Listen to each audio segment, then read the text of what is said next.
আসল নকলের গোলক ধাঁধায় দেশের কসমেটিক্স শিল্প। ক্রেতা বিক্রেতারা কারো কাছেই তেমন যাচাই বাছাইয়ের সুযোগ নেই।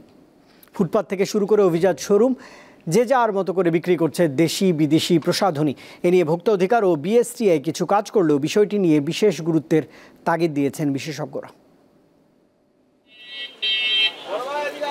পুরান ঢাকার চকবাজার, মৌলভীবাজার সহ বিভিন্ন মার্কেটে কসমেটিক্সের দোকানগুলো সরব থাকে বছর জুড়েই। অলিগলি জুড়ে মিলবে দেশি বিদেশি, ব্র্যান্ড নন ব্র্যান্ড, নামে বেনামের প্রসাধনী।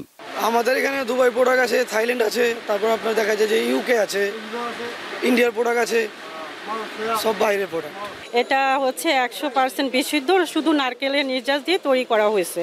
চকচকে মোড়কের এসব প্রসাধনীর পিছনের গল্পটা এখনো অস্পষ্ট। চকবাজারে কিছু প্রোডাক্ট আছে যে আপনার ডুপ্লিকেট করে আছে, যেমন এই যে এটা হলো আমাদের দেশি প্রোডাক্ট, ঠিক আছে, আবার এটা আবার চায়না প্রোডাক্ট।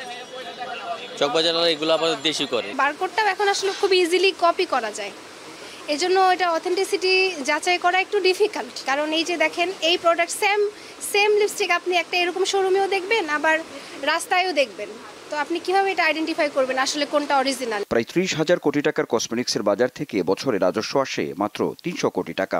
যেহেতু এটা আনট্যাপড মার্কেট এবং এটা বৃহৎ একটা পর্যবেক্ষণে আছে, তাই আমার প্রথমে হচ্ছে দেশে ইম্পোর্ট সাবস্টিটিউশন ইন্ডাস্ট্রিয়ালাইজেশন করা, পাশাপাশি এক্সপোর্ট ওরিয়েন্টেড গ্রোথ স্ট্র্যাটেজি তৈরি করা। নকল ও ভেজাল প্রসাধনীর বিরুদ্ধে নিজেদের কার্যক্রম অব্যাহত আছে বলে জানিয়েছে ভোক্তা অধিকার ও বিএসটিআই।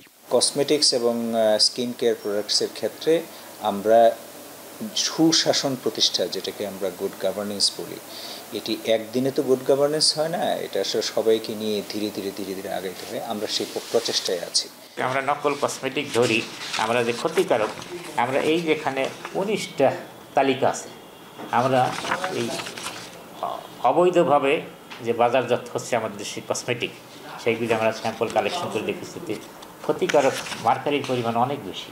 এইটা ওই সময় আমরা পত্রিকাতে বিজ্ঞপ্তি দিয়েছি, এটা অনেকবার এটা হয়েছে, প্রকাশ হয়েছে, সেটা আমরা এই কাজগুলি আমাদের নিয়মিত হচ্ছে। সম্ভাবনাময় কসমেটিক শিল্পের প্রসারে সরকারের পদক্ষেপ সময়ের দাবি উল্লেখ করে একটি নীতিমালা প্রয়োজন বলে মনে করেন সংশ্লিষ্টরা।